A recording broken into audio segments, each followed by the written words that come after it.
Hi, I'm Cynthia Katay, and welcome to Global Voices Festival sponsored by Succeed Together.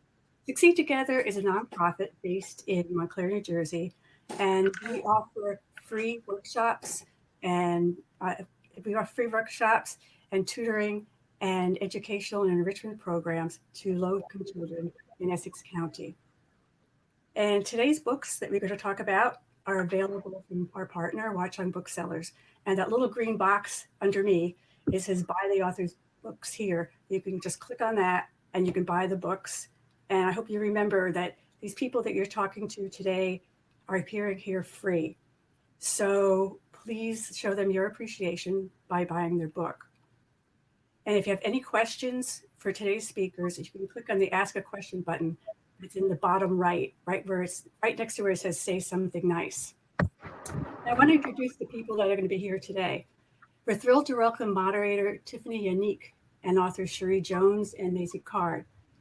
Tiphanie is from St. Thomas, the Virgin Islands, and has won numerous awards for her fiction and poetry. She now lives in New York City and currently teaches creative writing at Emory University in Atlanta. And Tiphanie has a book coming out in October called Monster in the Middle. So watch for that one because she's something worth checking out. And Cherie Jones is an award-winning author from Barbados. Her debut novel, How the One-Armed Sister Sweeps Her House, has been critically acclaimed by a number of publications, such as New York Times, Los Angeles Times, and Washington Post. And she's also been the Good Morning America's Book Club pick for 2021. Maisy is originally from Jamaica, but was raised in New York City. Her debut novel, These Ghosts Are Family, was shortlisted for the Center for Fiction's First Novel Prize, and she's a finalist for about 5 other prizes for debut novel, and she's going to win a lot of them too. So welcome to everybody. Thank you. Thank you. Cynthia, thank you so much for that introduction for all of us, and thank you to Succeed Together for hosting this event, and thank you to the Montclair Literary Festival for having us. It's so wonderful to have 3 Caribbean women together in one space. It seems like this happens more and more, but we would be remiss to think that it used to happen all the time, right? I mean, it used to be that maybe it would be 3 white men presenting. Now we have 3 women from the Caribbean. It's pretty incredible that this is also becoming kind of normative. So we want to just be grateful to the people, not only ourselves, but the people in the world who are making this kind of gathering more and more normal. I'm sure there are people in the audience who are not even Caribbean people who are just like, this is normal for them too. And we're really appreciative to all of you guys for being here. I'm very excited to be talking with the 2 of you. I loved your books. I think they're so smart. They're so difficult. I'm going to back up a little bit because I think I'm giving some feedback. Your books are both smart, difficult, also readable in a way that was refreshing. Sometimes smart books that are also have difficult material are just dense and hard to read. And although there was a lot of density of emotion in your books, I found them to be beautiful to read. And your language was gorgeous. So I want to let the audience know that what we'll do this afternoon is I'll have each of you read, and then I'll ask some questions based somewhat on your reading, but also based on what I know about your books. And I don't assume that everybody in the audience has read the books, although I have. So I'll ask some general questions that won't give away too much of your plot, but that will allow you to talk about some of the more important aspects of your books. And you guys can also ask each other questions too, if that's something that you want to do. So I'm gonna actually have Maisy read first, and then Cherie read after. So each of you will read for about 5 or so minutes, and then we'll start chatting. So Maisy, will you begin us off, please? Sure. I'm just going to read a short selection. It's probably from the middle of chapter 1. When you were younger, sorry, I'm going to go a little back. You have always sensed a lie behind your parents' words, have always suspected that their Jamaica was a place that did not exist. You have always wondered why they never chose in all those years to return to that island so perfect. Instead, it was always the right weapon to throw in your face, always the only answer to their problems, their main problem always being you. When you were younger, you would scream back at them that if in Jamaica, the daughters were pure, saved themselves until marriage, stood by their mother's side every day in the kitchen and watched them cook, brought their father his slippers when he got home from the store, went to church every Sunday, never refused to recite the Lord's Prayer at the table before a meal, didn't proclaim themselves agnostics, wanted to be wives instead of artists, always agreed to stack canned food on the shelves of their father's store after school, didn't stand under the streetlights at night talking to boys from the block, did their own laundry and their father's too, did not jump between their parents and cuss their father out every time he raised his voice at their mother, did not promise to kill their father if he dared only threatened to one day slap their mother in the face. If in Jamaica, daughters did not run away from home and return pregnant by a man twice their age, did not go out partying instead of staying home with their newborn child, did not walk down the street in skirts so short that they barely covered their pum-pum, did not make their mother cry and waste away with worry, never did drugs, and if they did, were never so weak that they would become addicted. If in Jamaica, daughters were turned out of factories without the slightest defect, why the fuck did they just go back there and leave you alone? When your father tells you his secret that he is not really Stanford Solomon, and therefore you in turn cannot be Estelle Solomon, that your family does not even exist, you will have your answer, and it is perfect. Thank you. Thank you so much, Maisy. I love that you said the word pom-pom with a straight face. Like that wasn't a big thing to say on live, like for the New Jersey and global audience. Thank you for that reading. Thank you. Cherie, will you follow us up, please? Sure. I'm going to read from the prologue, and it's about the myth of the one-armed sister. The mother tell them, but the little girl with the good sense listen, and the one that don't have any get more curious than ever. This sister question her mother, wonder what in the tunnel so sweet that she's warning her away from it. Because this good-for-nothing girl already developing a taste for things that her mother tell her not to have.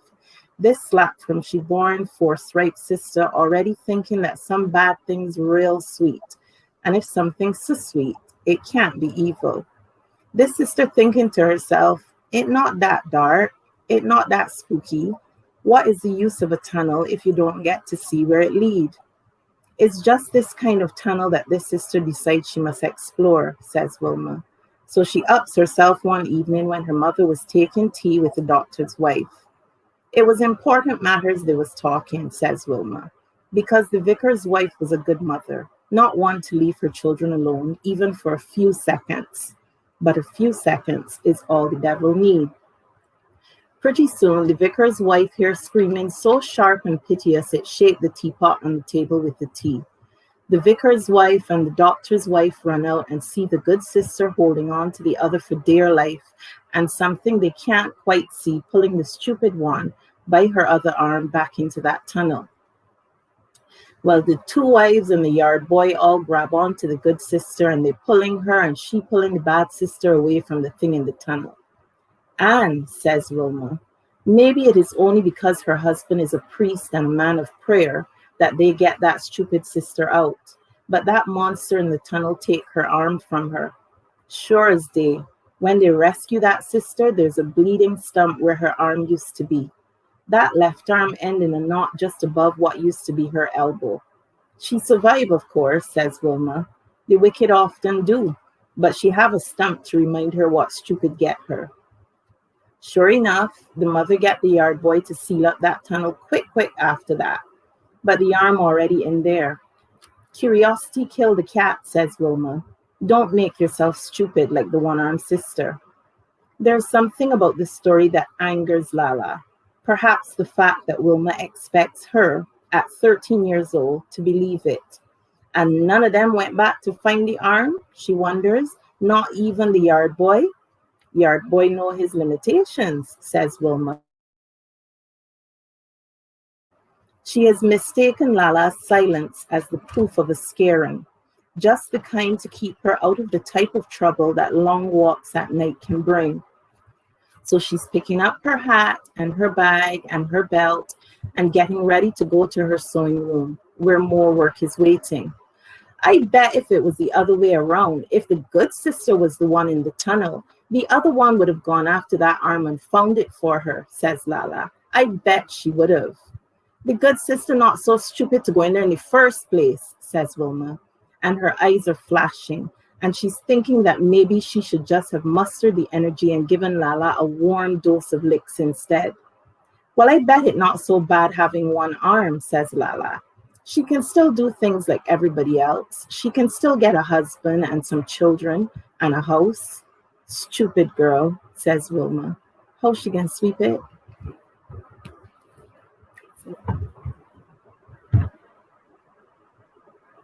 Thank you, Cherie.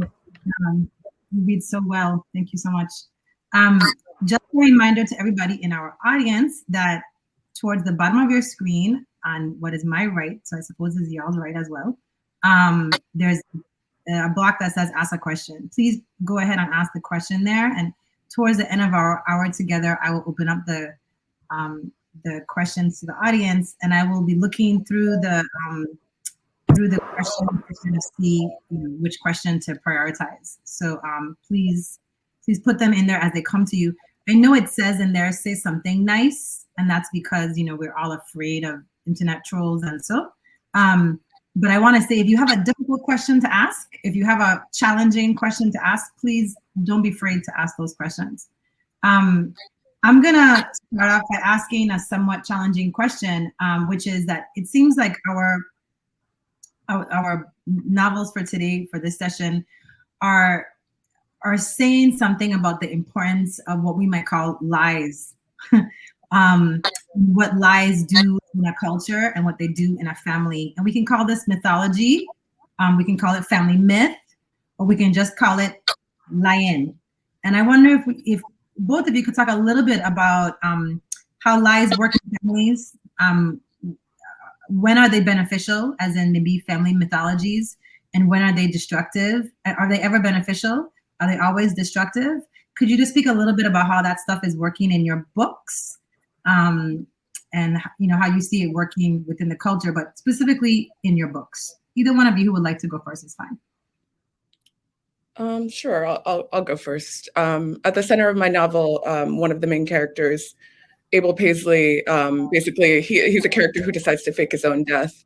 So he forms these two kind of separate families, and neither of them really learn the truth until actually the first chapter of the book. So that lie, I guess the point that I was trying to make in that is that even though they're not aware, nobody's aware of the lie, it still kind of permeates into like all aspects of their life. In the selection that I read, which was supposed to be Abel's daughter that he kind of created under his new identity. She's somebody who was raised in America, but somehow she can still kind of feel the repercussions of things that happened, obviously before they were born. So I think that was kind of what the center of my book is about, just kind of uncovering that kind of difficult truth, just so that people are able to kind of make the connections between the past and the present, and they really understand fully, their own experience. And I kind of took that just from my own personal, just from my own life, I think, just realizing that I had all these, very difficult emotions toward my parents, and I couldn't really reconcile them until I fully understood their story and kind of understood the kind of lies that I was told to like spare me from, which they thought was sparing me from, more difficult realities. Cherie? I think she might be frozen. Cherie, you freeze up.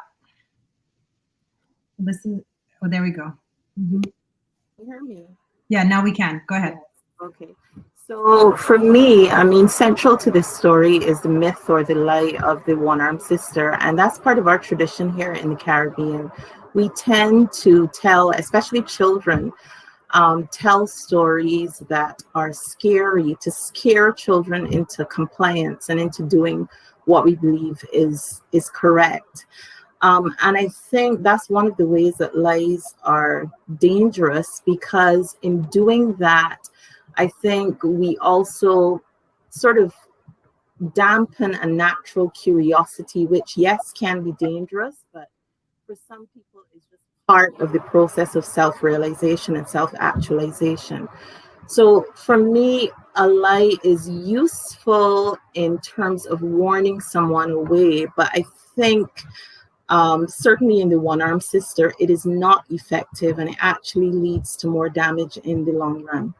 So, for me, a lie is rarely ever useful. I think it is actually, it poses more of a danger as it relates to the process of self-realization. I mean, Lala questions herself a lot in the novel based on the choices that she makes.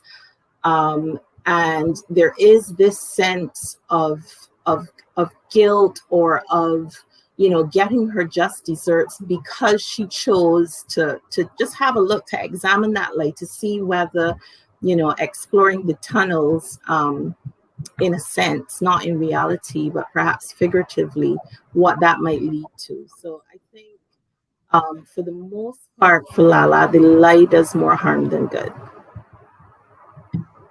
So I agree with you guys completely. I'm wondering if I could find a way, if we could find a way to discuss how, particularly in a place like the Caribbean, in our region, a region that has been colonized, that has endured slavery, that has endured genocide, are there ways in which myths or storytelling might also be the things that have saved us in some ways? And I'm thinking this through because of your books, both of your books. And I don't want to give away the ending, because I'm like, but what happened in the end?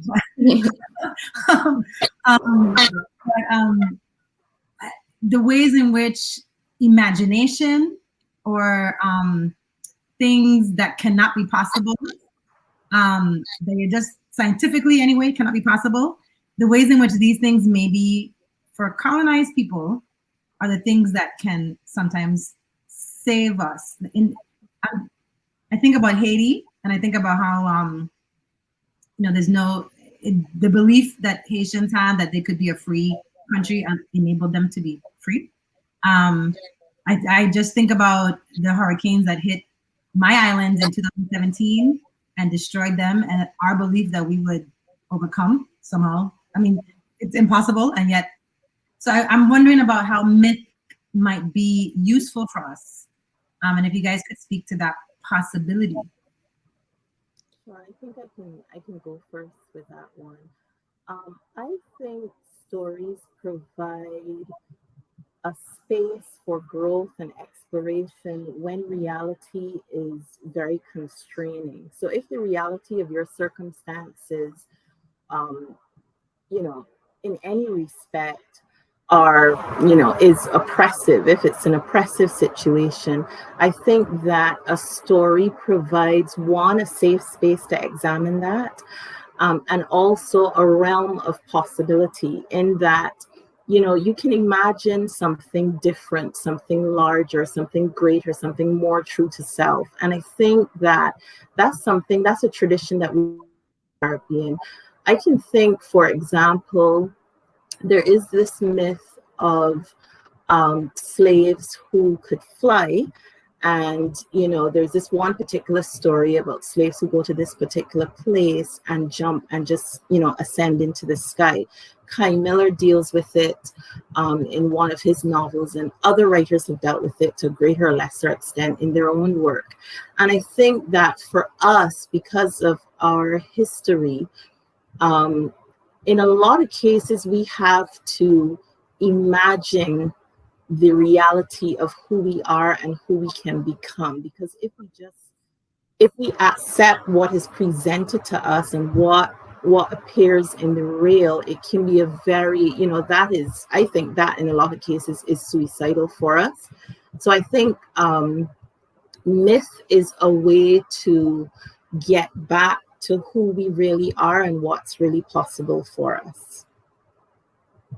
Yeah, I guess just to add to that, I think a good example would be like from Jamaica would be the Maroons, you know, and the fact that, you know, they were able to, I think part of the reason they were able to defeat the British was because they still were very connected to, you know, that belief system and the myth that they brought with them from Africa.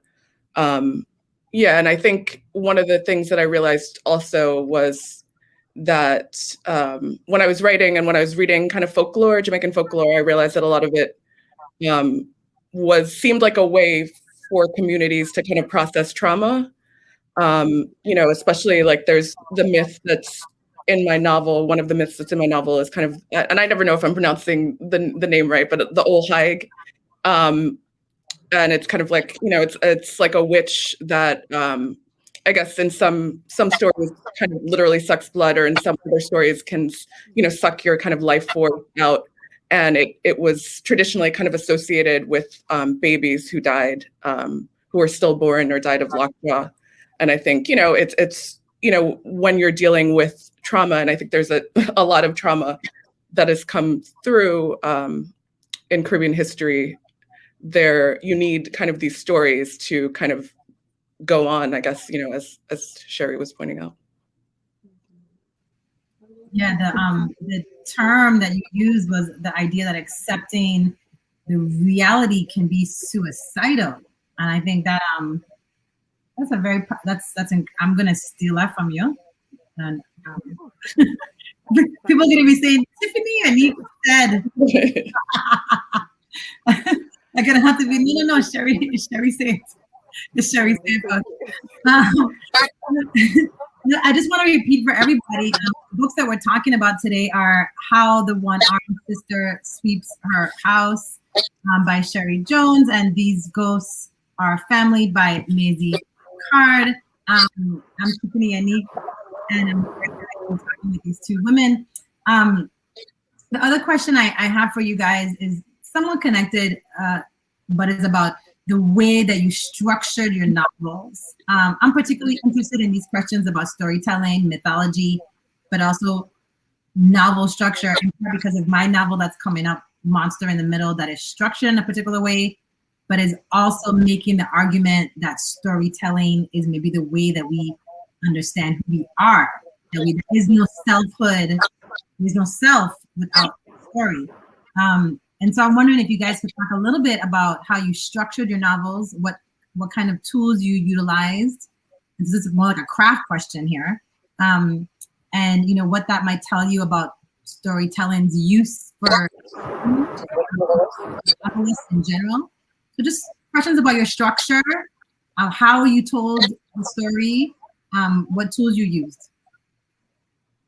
The structure of my novel, it's more of a novel in story. So every chapter is self-contained. You know, and I think I didn't intend, I think in the beginning it started out as a short story collection, but, you know, I think halfway through, you know, I developed this character, the Abel Paisley character, who fakes his own death. And I wanted kind of the other characters other stories to kind of rotate around him, I guess, to kind of, you know, the book became about how his actions affected their lives. And I found that structure kind of enabled me to, to kind of, to avoid centering him too much, because every character has their own individual stories separate from him, but at the same time, his effect, like his initial act is still there underneath the surface. And also, I think partway when I met my agent, one thing she suggested is making a family tree. And I had not intended to do that initially, partly because I felt like the family was so complicated, it wouldn't lead to like a traditional family tree. And then I realized that was kind of the point. Once I actually tried to recreate it, I think it informed the structure as well. It kind of just became about, you know, the reader kind of dipping into different lives on the tree. And I think I wanted to I don't know if we're getting into like kind of themes, but, you know, I wanted kind of trauma to be a character. I wanted to think of a different way to write about intergenerational trauma, and I wanted to use this kind of the paranormal as kind of like the metaphor for it. And so I think with the novel and story structure, I could kind of have it think of different ways that it would reappear, like this haunting would reappear in kind of every structure, every chapter. And I think the structure, the novel and stories kind of format allowed me to kind of jump genres and kind of think of different ways for it to manifest. So for me, How the One-Armed Sister Sweeps Her House actually started as a short story. And it evolved over time into the novel. I think I started this short story in 2008, put it down, picked it back up over several years, and really started to work on it as a novel in 2015. I think prior to that, I considered myself primarily a short story writer. And what happened was, as it expanded I found it was fairly episodic. I'd land on the wall, in one scene and sort of write about that, explore that, and leave again. And in the end, at that point, not in the end, I had a series of episodes that, I didn't feel were working that well together. So I had to relook the structure for that reason. And I remember one of my writing tutors had told me, why not just take all these episodes and put them up on the wall with blue tack, literally print out the pages, put them on the wall, and arrange them, and then try to see what it is that you're missing from in between. So part of structuring the novel was that. I think it came out of my history of short story writing. But quite apart from that, I did feel, like Maisy said, that it was important for me, because I was writing about trauma and because there's several traumatic events for a lot of these characters. I didn't feel that a linear structure really would work best for me in the context of what I thought the novel was saying. Certainly when I started the novel and I was writing in the first person from Lala's point of view, one of the things that I appreciated quite early on was that she would not be able to tell this story in a linear fashion. And I didn't think that it quite suited the story that she had to tell. So, there were several considerations, but I think one, the whole question of dealing adequately with trauma, two, my background as a short story writer. And then I think for me, characterization was really important in this novel. In examining trauma, I wanted to be able to explore why the characters made the choices that they did, but that required me jumping back to some of the other characters. So it was important to me to demonstrate, certainly for Lala and for her circumstances, that trauma is intergenerational, is passed down. Our responses to traumatic events, how we interpret trauma is something that to a large extent is partially inherited. It's based on what society thinks is traumatic and how we should respond. So it was important for me to be able to go into some of those other characters and understand a little bit about them, to help with a better understanding of Lala and her choices at the time of the story. So I think it was a mixture of those things.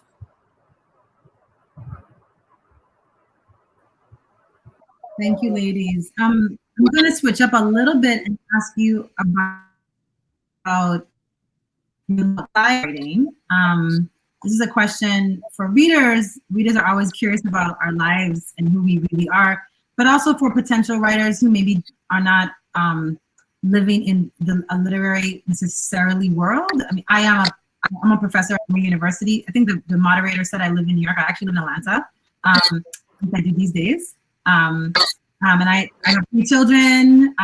We just moved. This is my home office, which is a disaster. I won't show you guys the pictures. You'll be horrified. But I wonder if you guys could talk a little bit about your day jobs, which are not professors of creative writing, which is what kind of we think that writers end up doing.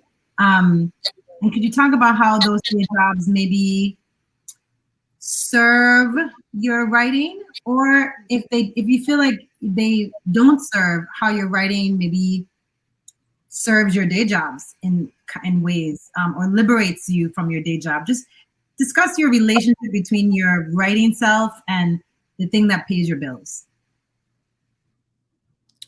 I'm a librarian, so when I started writing this, I was still in grad school, so I had a different job then. I was doing nonprofit work, but when I completed most of it, I was a librarian, which actually served the book well, because just on the practical level, because I had a lot of access to like materials for research. But yeah, I think when I became a librarian, I thought it would be good for for writers, because I kind of imagined myself just sitting at a desk having all this free time, and looking at books. But yeah, it was actually became like a very time consuming job, and I work with kids primarily. So yeah, I think it took me like 12 years to finish, and I think a lot of that was because I was like kids were taking my energy. But it is helpful in terms of access to materials and just like talking to people and getting a sense of dialogue and hearing other people's stories. I think that gave me a lot of ideas too. And I think it's nice to kind of have the structure of a day job, I think, and just so you're not constantly thinking about whether you're going to get published or whether you're going to find an agent. And it's just, I had just had a limited time to really think about this, and I wanted to focus on writing. So I think it did spare me with some anxiety in a way. Can I just interrupt before we move to Cherie to say that I really appreciate, did you say 12 years? Yeah. Yeah, that's important to say, because I think a lot of my students, especially the ones who are adults, when I taught grad students, and I sometimes would teach people who were postgraduate, who had lives as attorneys or doctors and were now trying to write their novel, and they would be like, it's been 2 years. And I would just, 2 years? You have a draft? Yeah. And it took me 11 years to write my first novel. So I'm very appreciative that you say it took me 12 years. I think it's good for the audience to hear that. And also to hear that it's good to have another job. I think often my students feel things like they should, if they could only devote their whole lives to writing. And I think that's horrifying. Yeah. My fear is that if you devote your whole life to writing, and no, I'm saying this with a little bit of hesitation. It's like a not nice thing to say. The thing that says say something nice in the chat is saying something not nice. I think if your life is only writing, the one problem is that then you are writing for the check, and you may not always be able to write for what is best for the book in the long term, because you just need to get it published, otherwise you won't get paid. So there's a benefit to having a different job that can allow you to write with a bit more attention to artistry and not to speed. Cherie, can you answer the question? Sure. In terms of my day job and how it relates to my writing, what I would say is that perhaps my research skills are a little better because of my day job, and also I think my ability to ask good questions. Usually my stories start with a character coming to me. I'll hear the voice of a character in my head. And I've said before that, the characters who tend to like to talk to me don't always tell the whole truth. So I'll hear a very one-sided account, and I'll be, scribbling that down, just struggling to get it all down in that initial, period of inspiration. But then I really need to interrogate that and to be able to ask questions and find out, why a person and why something else would have happened. And I think part of that comes from my legal training. Now, on the other side, I don't actually think that my writing influences my legal career a lot. I find, the practice of law to be fairly, it's almost as if it uses a different part of my brain. That's the best way I can explain it. So, that's what I do during the day, and I switch off, and at night I just go somewhere else in my head and I write from there. I do appreciate what Maisy said about, having a day job and not burdening your writing with the need to survive, the bread and butter issues. Because for me, for a long time, I thought that was the way to go. It would be wonderful. It's exactly what you said, Tiphanie. I said, I'm just gonna drop everything and I'm gonna go somewhere where people understand and appreciate, writing and why it's important. And I'm just gonna do that. Well, I tried it and I struggled for about a year, and I didn't struggle to survive. I struggled to write because I was worrying about survival. So I think that's really, really good advice. I look at my writing now it's almost like a baby. It's like one of my children. I can't burden it in the early stages or at all with taking care of me. I'm just pouring into it. I'm giving of my best in terms of my skills and experience. And I'm hoping that it is fully realized at the end of it and that I've had something to do with that. So yes, I can definitely understand what you're talking about there. I've had that experience. There's some great questions in the question chat that I'm going to turn to them, but I want to maybe ask you guys one more question about the use of class differences in your books. This is especially true, Cherie, for your book, but it's very present in Maisy's book as well. We could just talk a little bit about how class is working in your books and how, we talk about race a lot in America, and in the Caribbean, it's a very different kind of conversation. Although I'll say that with a little bit of warning that I think we have to some extent been also made to think about race because of our proximity to the U.S. Now we think about race more and more like Americans think about race. Because we are having to process American ideas about race. But we had our own ideas about race before we became so available via tourism, really, and the military to America's influence.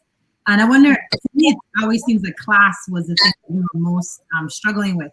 And it's present in both your books. So I wonder if you could talk a little bit about how class is working, how you utilize the concerns of class within the region to help you create your characters and create your narratives.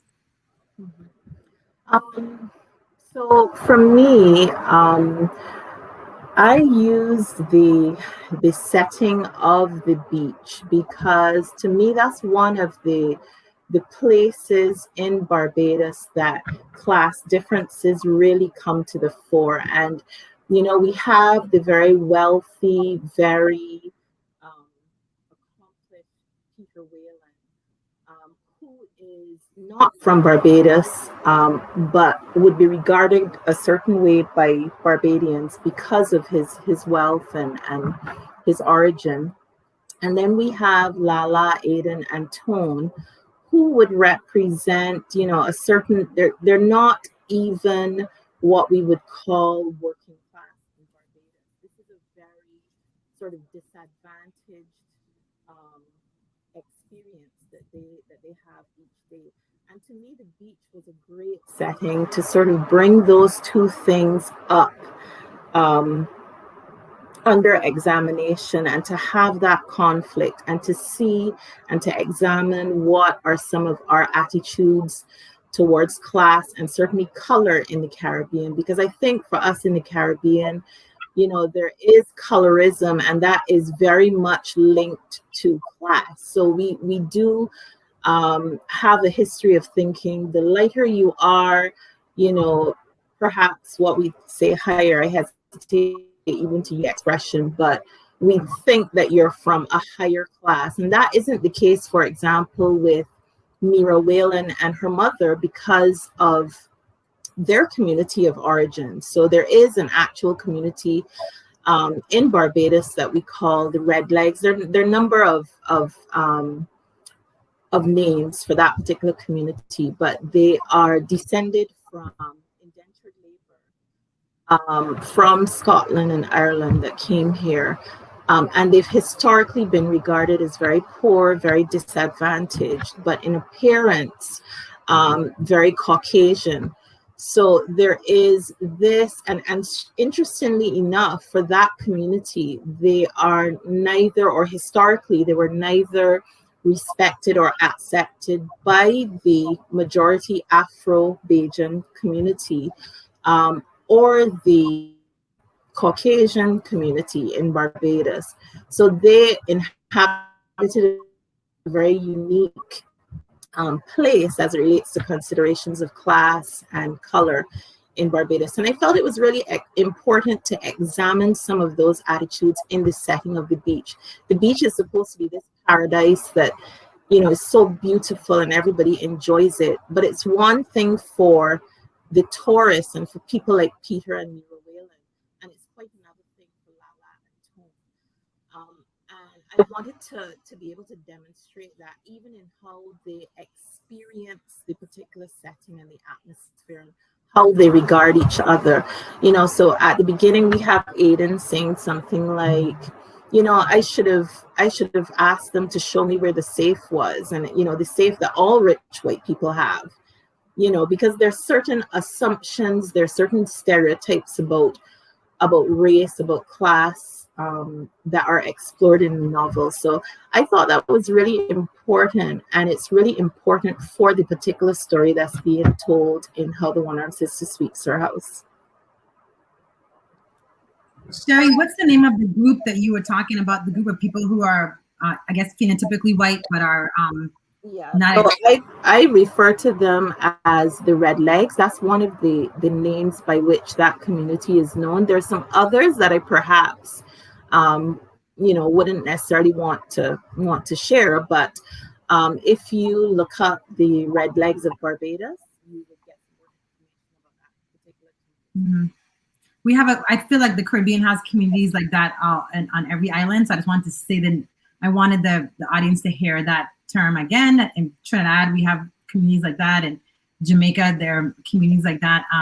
Of people that maybe in America or in Europe would be the because of their proximity to whiteness would be considered to be privileged, that are not because of the complexities of Caribbean racial dynamics. In the Virgin Islands, the community that is most approximate would be what we call Frenchies, and the Frenchies were laborers, mostly working class people. In some ways, Frenchies are very respected in the Virgin Islands because they've carried on a lot of our native culture more than anybody else. But part of why they've been able to carry on the native culture is because they haven't had as much access to privilege. So it's a complicated dynamic there. Maisy, can you answer the question about class? Sure. You know, I think I first started thinking about it, class in Jamaica, when I read the novel No Telephone to Heaven by Michelle Cliff. And there's a part in that novel where a yard boy, Christopher, murders his employers. And I also had a classmate in the MFA who was writing similar stories, who was from Jamaica and who considered himself like upper class at one point. And he was kind of writing similar stories. So I kind of got interested in finding out if, you know, finding the actual newspaper articles and you know, seeing to what extent this was true. And I was able to like, you know, find kind of some of the actual stories. And so I just started to think more about kind of writing about helpers. Before we came to Jamaica and before certain people in my family, America, I remember, you know, I remember having, not me, but, you know, my grandmother having a helper, my cousins having helpers. And the kind of shock it was, I think, when they immigrated and their social class changed, you know, where most of my family work as caregivers now. And so I just wanted to like incorporate all those different people kind of in the book. There's a character who's a yard boy who plays kind of a big part of the book. And I just wanted to think about like the different experiences. And I did want to think about colorism because even though, at least I feel like in my family, it's almost like, it's like even with money, you know, color is a kind of capital, you know, and I wanted to kind of explore that in the book, just the connection between colorism and class. Okay, I'm going to turn to the questions from the audience, and some of the questions are repetitive a little bit, so I'm going to pull them together and ask this question, which is, can you each talk a little bit about your influences, who you read, who has influenced you in particular for these novels, but also now that you are an author and you are authorities, what kind of influence do you hope to have? So two-part question based on the questions that are in the chat. Who are your influences, particularly for these books? And now that you have written these books and you are now authorities in your own right, what kind of influence do you hope to have? Okay, I'll start. In terms of my influences, I've been influenced by so many writers, lots of them from the Caribbean. My absolute favorite novel of all time is The Wine of Astonishment by Earl Lovelace. Love that book. From the first time I read it, that's been special to me, especially as it relates to the character of Bolo. So that's as much as I'll say about that. But Earl Lovelace, V.S. Naipaul, especially Miguel Street, Jamaica Kincaid, Olive Sr., Edwidge Danticat, Paul Marshall, Toni Morrison, definitely Alice Walker, Claude McKay, Green. There's so many authors, who have contributed to the writer that I am today, in so many different ways. Not least of all, the fact that the subject matter that chose for their novels, represented things that I had struggled with and my part of the world and where I'm from and some of the concerns from where I'm from. So it was just, those are some of the influences for me. I don't know if I'd say that I'm an authority. I think I'm still maybe been trying for a while in terms of developing my writing, but no. You are an authority. Sorry. You can't go back. But what I would say is that what I would like people to understand is the importance of story and the importance of writing.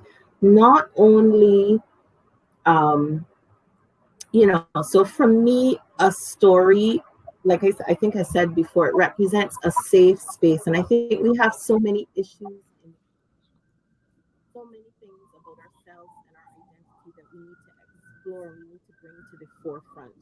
And I think that story is one of the best ways to do that.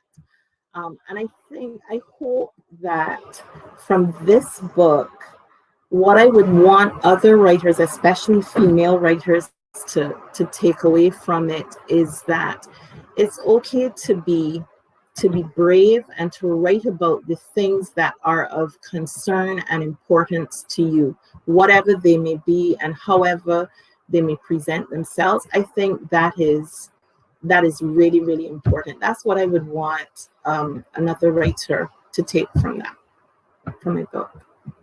Mm-hmm. I have a lot of the same influences as Trevor.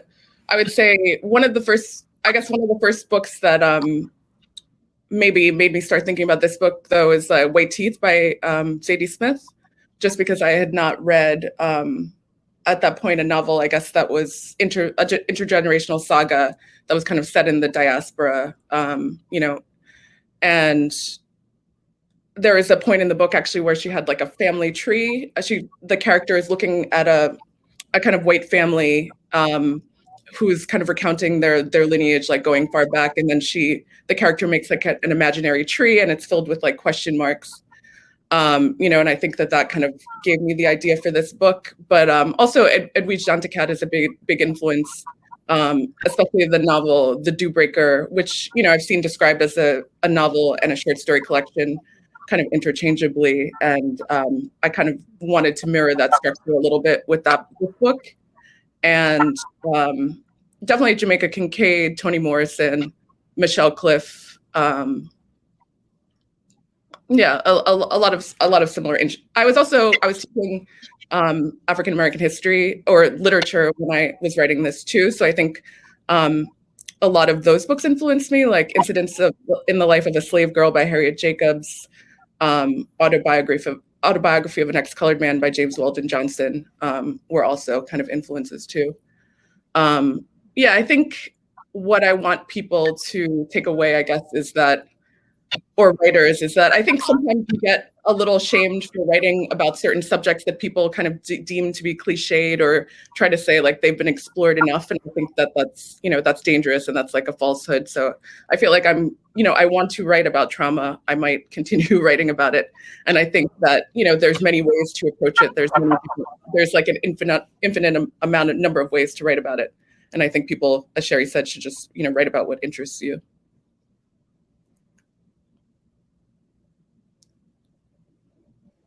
I'm just looking through the questions to make sure that I have given us a chance to address them in some way.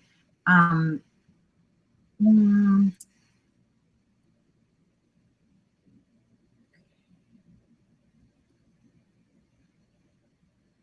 suppose the one question at the end, I think might be, you both indirectly spoken about trauma and how trauma or painful elements or abuse or these things work in your books.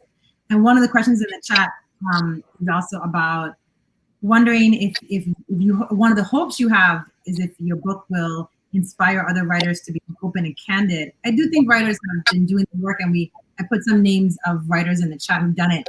I would say Dantakat especially has done that, and Dantakat is a big influence on me as well. I would say not only in her writing, but in her personhood. She's just amazing human, and she's withstood so much in her life, and yet she continues to be kind and generous in the world. And I, for one, when I think of the kind of writer I want to be, I think I want to be like Edwidge, man. Just want to be like her. Not just write like her, but just like in the world, in the way that she's in the world. I wonder if you guys could talk as openly as you want to be. I don't want this to turn into a therapy session for our last couple of minutes, but about the way that your personal or private traumas have found their way into your work, and what you think the usefulnesses of that are, or the craft uses are. Just to talk as in whatever way you would like about how your own difficulties have made their way into your work. And that'll be my last. So go ahead. Yeah, I think what I put into the work was kind of just thinking about my family and all the things we don't talk about.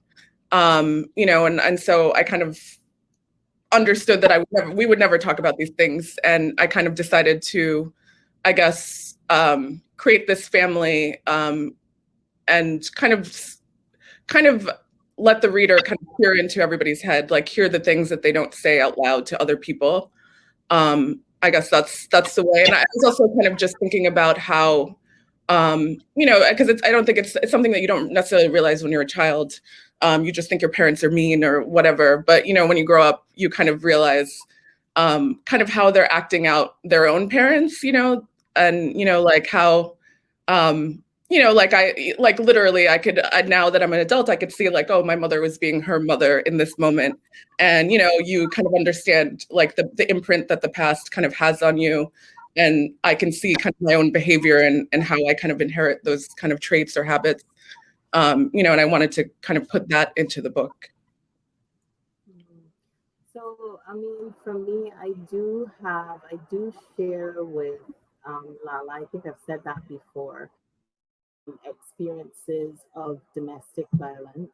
What I think that did in terms of my writing How the One-Armed Sister Sweeps Her House is it helped me to have a better understanding, I think, of some of the psychological issues and the psychological process that somebody in that situation might go through.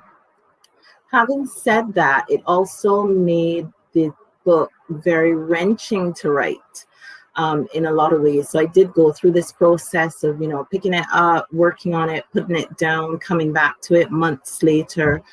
Some of the experiences were quite difficult to write, not because they had happened to me, but I think because of some elements from my life, I think I perhaps identified very closely with some of the characters in the book.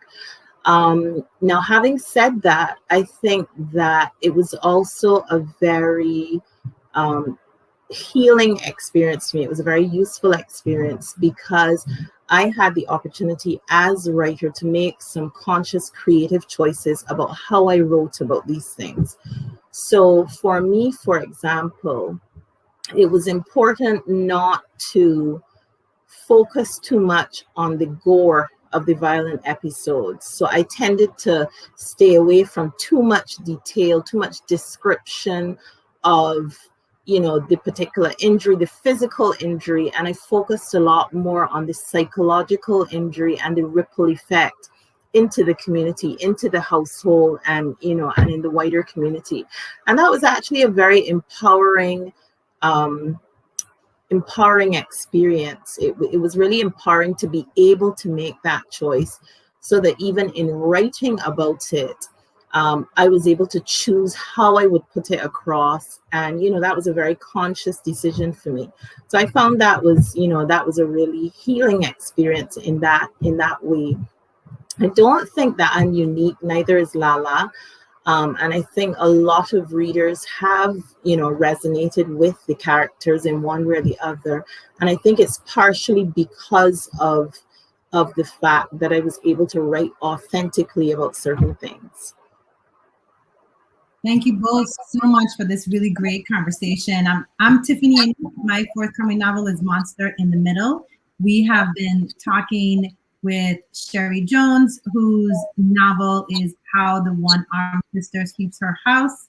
And we've been talking with Maisy Card, whose novel is These Ghosts Are Family. I'm turning it now over to Cynthia, and also a shout out of thanks to Matt for the tech help he's been giving us in the background. Cynthia, thank you. That's the best. Thank you guys so much. That was so interesting. I could keep listening, and I'd like to hear you keep reading out loud, but we can't right now, so it means that we all have to buy their books, which is a great segue. There's a little green box underneath your screen, which is saying buy the author's books here. And it's a great way to show them that you appreciate them coming in and having this fascinating talk about culture and unbearing the burdens of their soul to us. And also another reminder that if you'd like to contribute to help Succeed Together in their providing the free educational services to all kids, please donate to Succeed Together. And we want to thank our festival sponsors, event partners, festival friends, volunteers, and festival staff, as well as everyone who has helped us to put their festival events. We have some more great events coming up today. Actually, all day we have events coming up, so pretty much every hour. So check out our schedule. The next event is at 2 p.m., which is almost now, and it's going to be with award-winning writers with roots in Ecuador and Spain. And the writers will be Ernesto Quiñones, Pilar Amador, with Marta Lopez Luaces. So take a look on our Crowdcast channel, and you can sign up for everything. Thanks a lot. Take care, and have a great day. Bye.